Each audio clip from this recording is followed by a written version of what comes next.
Ciara Judge is an Irish scientist and public speaker. In 2013, at the age of 15 years old, she won the EU Young Scientist of the Year award and also the grand prize in the 2014 Google Science Fair for her research into microbiology. Hi, Ciara. Hi, how are you? I'm good, thank you. How are you? I'm good. Thank you for having me here. Thank you for coming. So first question, when did you first become interested in science?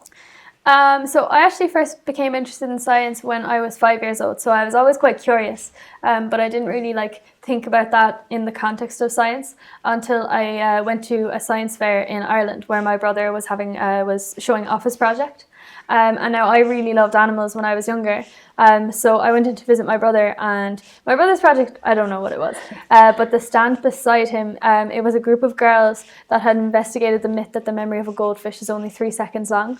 And they actually had a goldfish at their stand swimming around this tank. So me being an animal lover, my eyes were drawn to it. And I thought it was so cool that they were able to investigate something about an animal. And then my dad explained to me that's actually science, is answering questions and finding things out. So then from then on, I suppose I had an interest and I was hooked. Okay, so your research was into rhizobium bacteria and plant germination. So this was obviously a big project for someone so young. So how did you actually go about doing the research?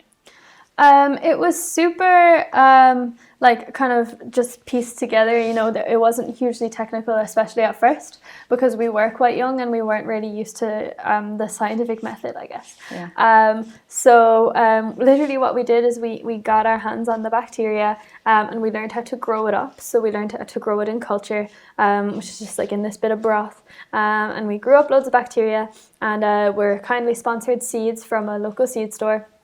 And then we just put the bacteria onto the seeds and basically just saw what happened. It wasn't very technical, but I suppose it just kind of goes to show that you don't need you don't need to be so super technical to get involved in science. Now, obviously, as we kept going, we tightened up our scientific method until we ended up in a better place. With we could rely on our results with more confidence. Yeah. But that wouldn't have happened without us just kind of taking the leap and getting those initial results. So, and what were some of the challenges you faced? That's a difficult one. It's obviously very challenging to invest a lot of time in a project, especially if you're not sure if it's going to work.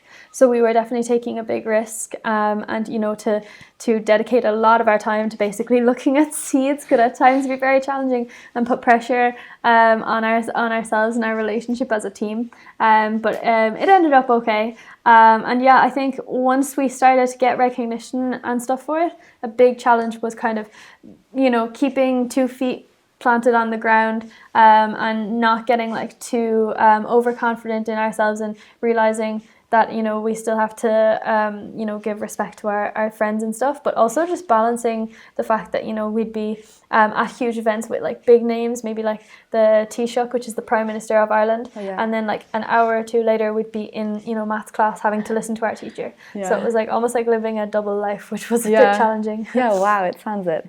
But as you mentioned in your talk, research like yours could be used to address the world food crisis. So how important do you think science and technology are in a sustainable future? I think there's no way of overstating how important that they're going to be, because a lot of the big problems that the world faces, technology and science will at least play a part in those solutions.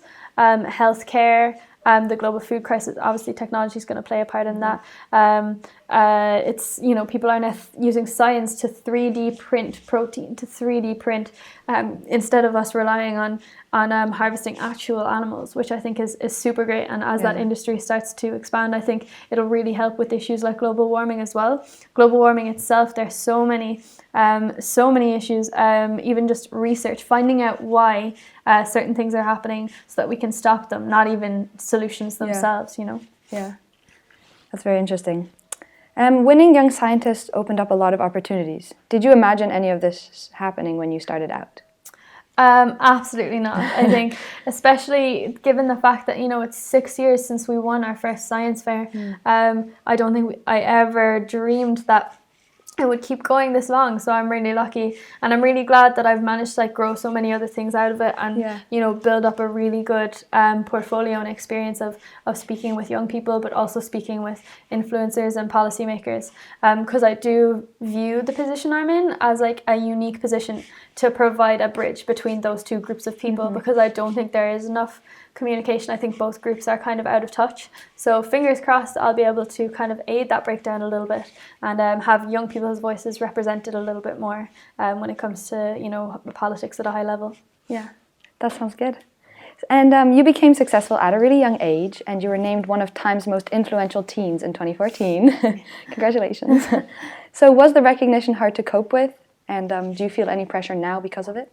Yes, to both. Honestly, it was very difficult. As I mentioned, even just getting the balance, you know, of going from like student mode into work mode, and yeah, it was difficult, because also if you're anyway successful, you're always going to have like people that doubt and people, you know, that maybe aren't so nice about it. Yeah. So there, you know, there was obviously times like that where you'd have to kind of remove yourself from a situation and be like, look, not everyone feels this way because you read one comment online or something like that. So that in itself was difficult. And yeah, I definitely do feel pressure now. I'm lucky in that, you know, I'm working through it now in, I think, a much more healthy way than sometimes when I was like 16 or 17. Yeah. I was still very, very involved, whereas in like, you know, the travel and the science fair world, but I was also like in an intense time of my life as a student at my final exams. I definitely felt pressure, thinking like, what will I do if I fail this exam, and sort of thing.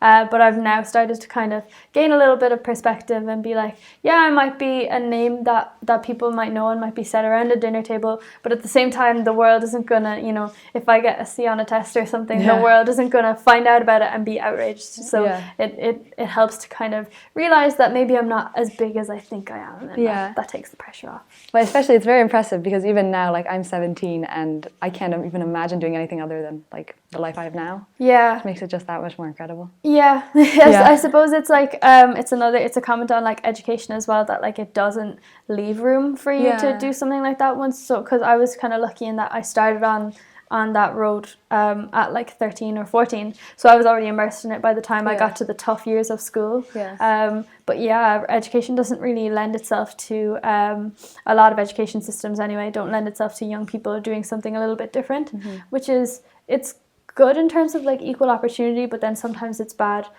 because, you know, it doesn't leave a lot of room for creativity. So people often talk about girls being not involved enough in science or like STEM, as you mentioned. So why do you think this is? Do you think it's because girls are just less interested? I think in the past it's because, so first of all, if we go back like 50 or 60 years, the tradition was that, you know, a woman doesn't work at all, like stays at home, looks after the kids. Now they've started to segue and, you know, make inroads into the workplace, but I think the first places where that progress was made, it just wasn't in science, because they were viewed like, you know, traditionally viewed as male dominated areas for men, you know, not a place for like the faint-hearted, I suppose. But I do think that it is getting better and better. I don't think it's because of a lack of interest, but I think interest, it's like a fire needs a spark sort of thing. And for a while, women weren't being provided with that spark because nobody thought that there was potential there. Now people are starting to realize that there is potential there. There are initiatives out there that are working on giving that spark to young women and encouraging them to really consider getting into STEM. And I think we're only going to see positive change from here on out. And what do you think could be done to encourage more girls and young people to become involved in STEM? I think there's a lot of good progress being done right now. There's initiatives, you know, there's actually too many to count.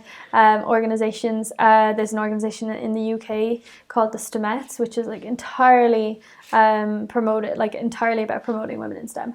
And there are a lot of initiatives like that I think are doing great work. I think a huge thing is role models, like you can't be it if you can't see it sort of thing. So, you know, it's a shame. There's like, you know, we see the videos go viral every now and then they go into a classroom and they ask kids to draw like an astronaut, a scientist, and they all draw men, and then they bring in like female versions of those careers, and you can see like just minds are changing. Like you can see it in the video. It's a shame stuff like that, you know, it does happen, that there is, you know, kids don't expect women to see women in roles like that, and yeah, so drawing visibility to role models and stuff would make a huge difference. And also I think we've moved the bottleneck further along, and that there are now girls going into STEM, which is good. There are now significantly more girls going into STEM. Now our focus should be on clearing the way within the sector, that if a girl wants to progress and build her career, not just get in there but rise up. That's where the obstacles maybe are still lie, and that's what we don't want females to be seeing that from the outside, seeing obstacles within a career path. We want them to see like a clear road ahead. Yeah. Okay, so what message do you want to send out to young people interested in science? What I would say is get involved in any way possible. You know, I was really lucky being in Ireland. We've good science education, but we have a really good science fair, that's the one that I won, and it makes it very easy, because if you're interested in science, you can enter a project in it.